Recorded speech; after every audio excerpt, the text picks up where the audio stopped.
नमस्कार मित्रों, आज हम नारी गौरव पर चर्चा करना चाहेंगे। हमारी संस्कृति बहुत पुरानी और समृद्ध है।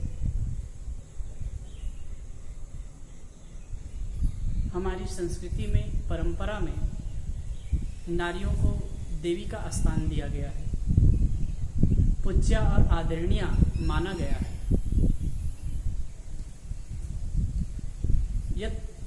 यत्र नारी पूज्यन्ते रमन्ते तत्र देवता, ये कहा गया। जहाँ नारी की पूजा होती है वहाँ देवता गण रमते हैं।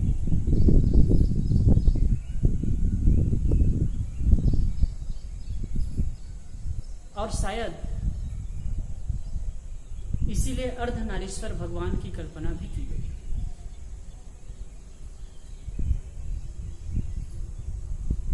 आप वो चित्र और मूर्ति जरूर देखे होंगे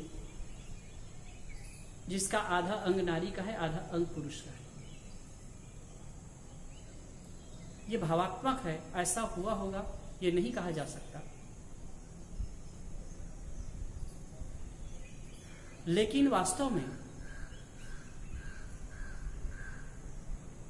ये समाज विराट समाज है, यही अर्धनारीश्वर भगवान है। इसका आधा अंग नारी है और आधा अंग पुरुष का है। यदि हम समाज का विकास चाहते हैं, यदि समाज विकास करे ऐसा सोचते हैं, तो समाज के दोनों अंगों का विकास होना जरूरी है। और आज शिक्षा बढ़ी है, विज्ञान का विकास हुआ है, इसमें नारी समाज भी आगे आया है, बहुत तरक्की की। आज ऐसा कोई क्षेत्र नहीं है जहां नारियां पीछे रही हो, सभी क्षेत्र में आगे आ रही। शिक्षा के क्षेत्र में कभी अखबार पढ़ना होता है तो उसमें हम देखते हैं कि बच्चों की, लड़कों की अपेक्षा लड़कियों का प्रतिशत अधिक होता है, उनका ग्राफ ऊपर ही होता है। और अब तो ऐसे दुष्कर क्षेत्र जहां पहले कहा जाता था नारियों का वहां प्रवेश वर्जित है या उस काम को करना उचित नहीं है, ऐसे कामों को भी नारियां करने लगी। शारीरिक दृष्टि से कुछ कमजोर लगते हुए भी मानसिक दृष्टि और आत्मबल से नारियां बहुत ही सुदृढ़ होती हैं। विल पावर भी उनमें जबरदस्त होता है, जीवनी शक्ति भी बहुत अधिक होती है। एक ही परिवेश में बच्चों को, लड़की और लड़कों को रखा जाए तो सामान्य परिस्थिति में, सामान्य खान पान में भी जो लड़कियों के शरीर का ग्रोथ होता है उसको देख करके लगता है, और उसमें लड़के होते हैं उतना ग्रोथ नहीं कर पाते। इससे उनमें जीवनी शक्ति और लड़ने की क्षमता भी अद्भुत होती है। प्रकृति प्रदत्त उनमें वो गुण है, वो क्षमता है। लेकिन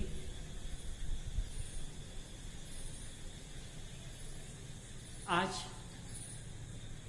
इतना विकास होते हुए भी, हर क्षेत्र में नारियां आगे आते हुए भी अपनी गरिमा को, अपनी महिमा को भूल रही, जो दुर्भाग्यपूर्ण है। विकास के नाम पर उच्छृंखलता अपना रही, स्वतंत्रता के नाम पर उच्छृंखल हो रही, जो दुखद है।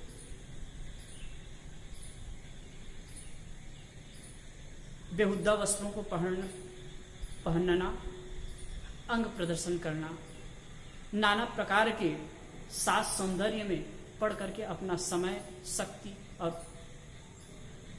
पैसा अपव्यय करना, ये लोग अपना शान समझते हैं, जबकि ये गलत है। और आधुनिकता के नाम पर कई जगह तो देखता हूं, बार में, होटलों में अगर नंगे शरीर रहते हैं, थोड़े कपड़े पहन करके, मौज मस्ती करते हुए। अब ये शान समझते हैं, मौज मस्ती समझते हैं। इससे उनकी अस्मिता पर खतरा होता है, अस्मिता लूटी जाती है। इस चीज को नहीं समझ पाते।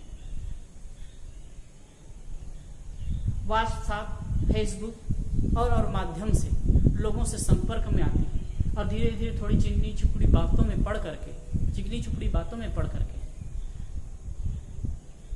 अपने आप को समर्पित कर देती है। ये दुर्भाग्यपूर्ण है। नारियों के अंदर वो महानता है, अपनी महानता को पहचाने, महानता को जाने।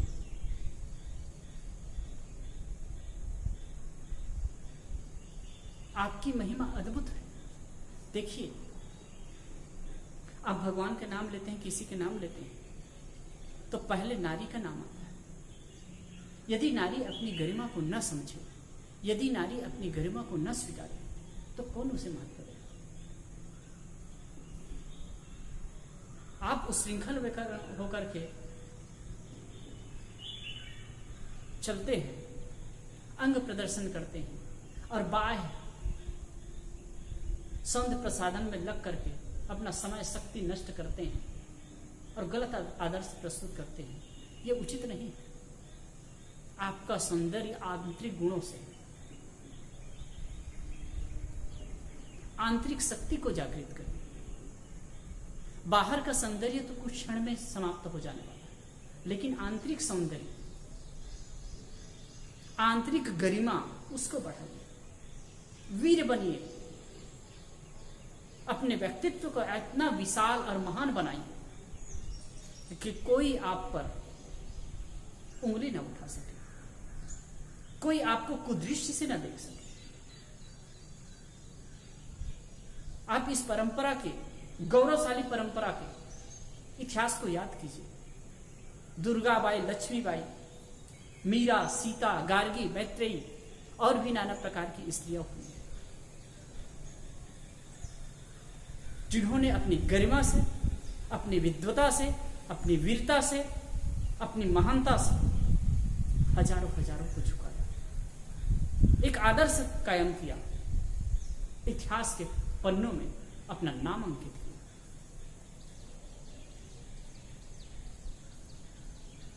वो ये फोहरापन की वजह से नहीं, अपने आंतरिक गुणों से। मैं नारी वर्ग से अपील करना चाहता हूं कि आप अपनी गरिमा और महिमा को बढ़ाइए।